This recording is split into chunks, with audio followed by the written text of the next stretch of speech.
Since last autumn, we've been completing essential works to enhance the water supply throughout the Wiltshire market town of Devizes.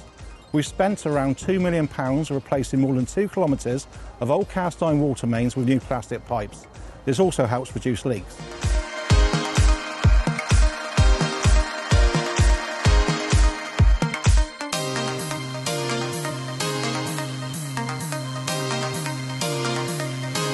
Our 5-strong site team have worked extended hours and weekends to keep disruption down. They've excavated more than 650 tonnes of earth and replaced more than 1,000 metres of service pipes to homes and businesses.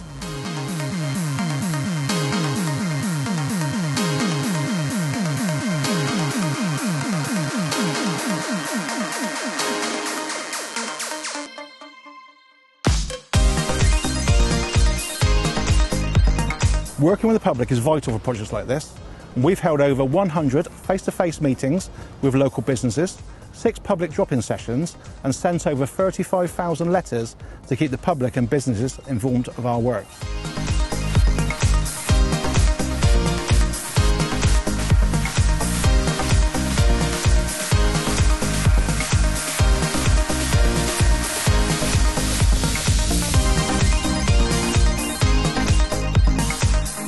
The work is due to complete in March and has been planned to ensure events such as the market days, the town carnival and confetti battle continue unaffected. And thanks to our work with the local Devizes community, we've been able to amend our programme to ensure we're not working through the busy shopping area in the run-up to Christmas.